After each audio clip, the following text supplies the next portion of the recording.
Bom dia, boa tarde, boa noite, pessoal. Pessoal do primeiro ano, vamos para mais um assunto, né? Hoje a gente vai estudar misturas, reações e substâncias. Então, são assuntos que estão interligados. Começamos falando sobre misturas, né? Existem dois tipos de mistura, basicamente: a mistura homogênea e a mistura heterogênea, né? Vocês devem ter estudado no nono ano.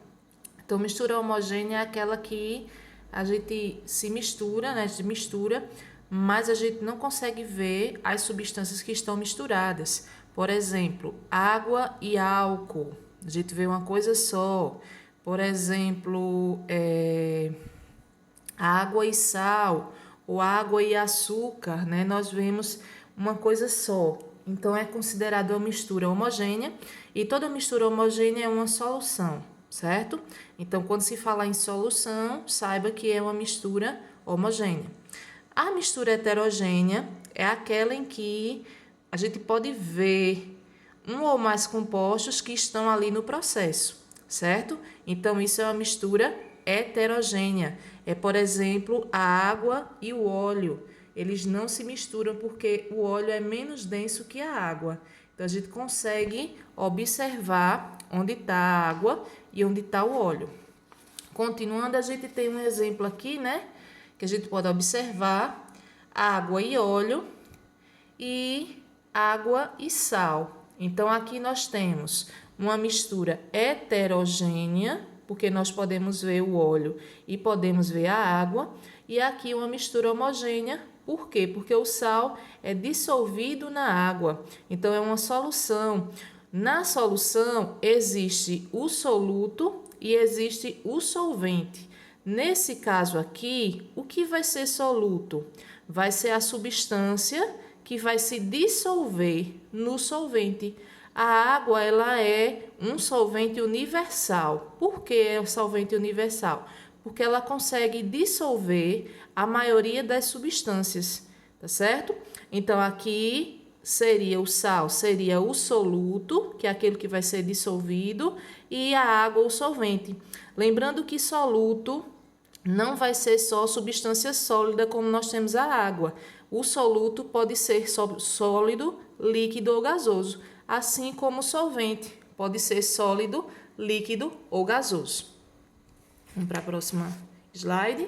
Aqui a gente vai observar que as misturas heterogêneas, elas vão apresentar as chamadas fases. O que vão ser as fases? A gente sabe que a mistura heterogênea ela vai mostrar as substâncias que estão dentro dela. Então, a gente vai ter os componentes, que aqui no caso a gente poderia dizer que são bolinhas de gude, tá certo? Um exemplo, são bolinhas, né?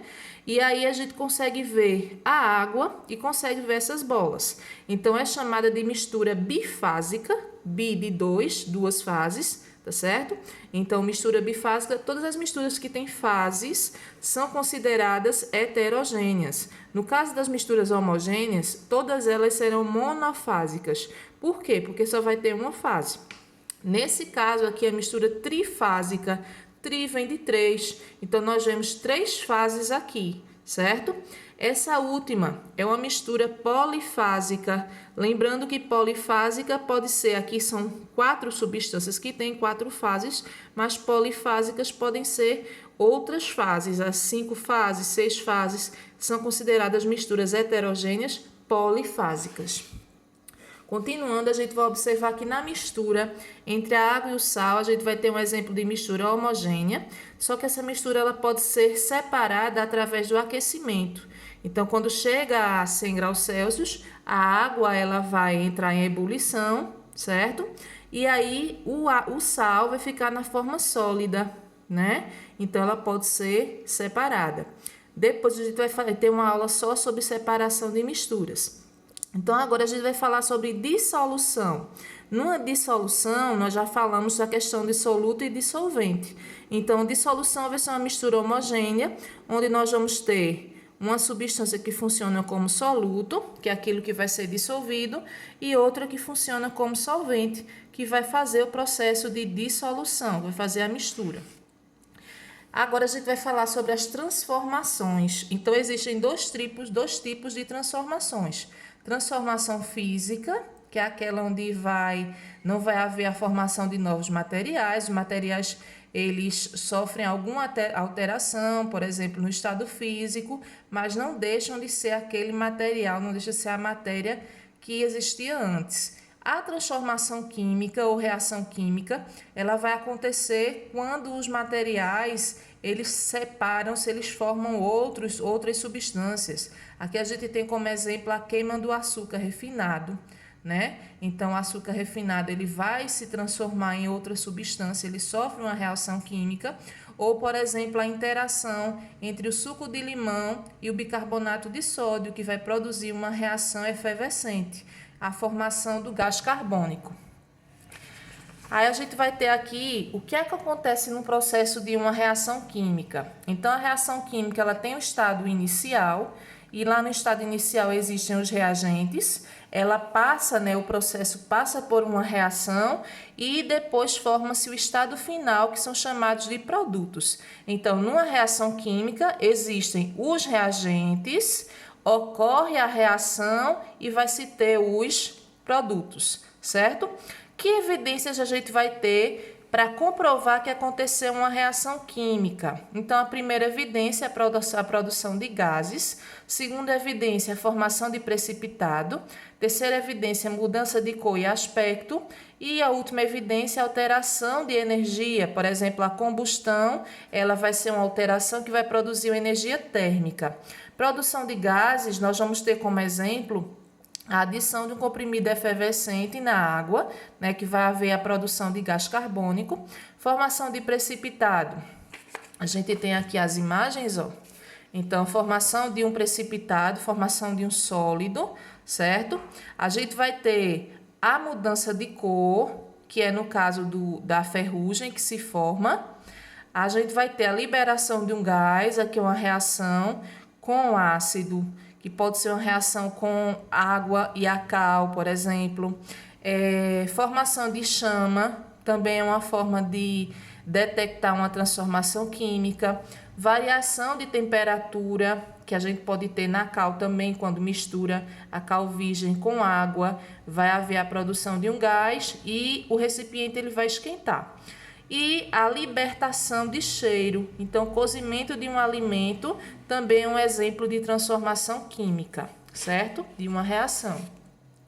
Esses efeitos térmicos, ou seja, o que é produzido a partir de uma reação química, possui dois nomes. O processo pode ser exotérmico, a reação exotérmica. Exo quer dizer fora e térmica, temperatura. Então, vai haver uma liberação de calor para o ambiente no processo exotérmico. No processo endotérmico, vai haver uma absorção de calor do ambiente. Então, nós podemos ver a reação exotérmica quando a gente acende uma fogueira. Então, a fogueira vai liberar calor para o ambiente. Uma reação endotérmica vai ser, por exemplo, a água no fogo, né? Essa água vai absorver a temperatura do fogo.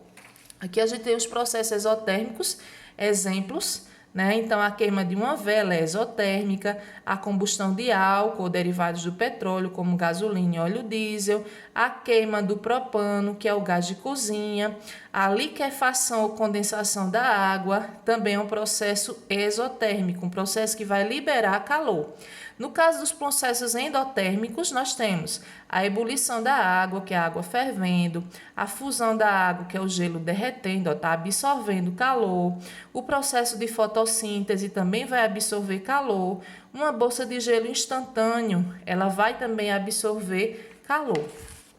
Agora a gente vai falar um pouquinho sobre substâncias, a substância pura de mistura. Então, o que vem a ser substância pura? É aquela substância que não tem adição de outros componentes, por exemplo, a água. A água pura ela não vai ter adição de sais minerais, como a gente vai ter, por exemplo, na água mineral ou em água que passam por processos de estação de tratamento de água, certo? As propriedades específicas de uma substância vão ser a temperatura de ebulição, que é o que vai classificar como substância pura, a temperatura de fusão, a solubilidade em água, que é a capacidade de se dissolver na água, e a sua densidade. As propriedades gerais de uma substância vão ser sua massa e seu volume. Continuando aqui, a gente vai falar sobre as substâncias simples e compostas. Então, o que vem a ser substância simples ou composta ou composto, né? Aquela que, por ação de um agente físico, ela vai se decompor, formando duas ou mais substâncias. Aqui nós temos os exemplos de substâncias compostas. Então, na prática, a gente sabe que substância composta vai ser aquela representada por mais de um elemento químico. Então, nesse caso, o que a gente considera como um elemento químico? É aquele que apresenta um símbolo com a primeira letra maiúscula. Nesse caso aqui, nós temos o mercúrio e o oxigênio. Perceba que cada um tem uma letra maiúscula, ou seja, são dois elementos químicos. Então, de dois a mais elementos químicos numa substância, a gente considera essa substância como substância composta. Aqui a água, H2O, então hidrogênio, gás hidrogênio e oxigênio, óxido de cálcio, CaO, né? Então, cálcio e oxigênio. Então, todos esses exemplos aqui são exemplos de substâncias compostas. Para a formação de uma substância composta, né, a gente vai ter um processo de análise ou decomposição, que a gente depois vai estar falando sobre isso, né? Então, aqui nós temos uma substância composta que formou duas substâncias simples. Então, o que a gente pode observar aqui? Nós temos dois hidrogênios, beleza. Não é uma substância composta, por quê? Porque é um elemento só, é um elemento hidrogênio. Aqui nós temos também um elemento que aparece duas vezes, certo? Então, cuidado para não confundir. A substância com dois elementos ou mais, com dois ou mais elementos químicos, é considerada substância composta. A substância com somente um elemento químico, não importa quantas vezes esse elemento vai aparecer, vai ser uma substância simples. Então, se eu tivesse H300, continuaria sendo uma substância simples. Por quê? Porque o H é um elemento só. Aqui as substâncias simples, né? Vão ser aquelas que submetidas aos agentes físicos, como luz, calor, eletricidade. Elas não se decompõem em outras. Então, aqui a gente vê o mercúrio, né? Que está aqui um elemento só. A gente percebe um elemento só por conta da letra maiúscula. O oxigênio, um elemento só, que aparece duas vezes. O hidrogênio, que eu coloquei aqui H minúsculo, tá errado, tá certo, gente? É H maiúsculo. O cloro, que aparece duas vezes também, mas é um elemento só. Então, é um elemento só, não importa quantas vezes vai aparecer, vai ser uma substância simples. Aqui estão as representações das substâncias simples e das substâncias compostas. Então, aqui, através de moléculas, a gente vai ver substâncias simples. Aqui eu tenho uma molécula de hidrogênio, um átomo de hidrogênio, outro átomo de hidrogênio, certo? Então, dois átomos de hidrogênio. A fórmula molecular, o que é fórmula molecular? É qual é o elemento e quantas vezes esse elemento aparece. Então, o hidrogênio aparece duas vezes. Uma substância composta, aqui nós temos três elementos, né? Aqui, hidrogênio, carbono e nitrogênio. Então, fica HCN, a sua fórmula molecular.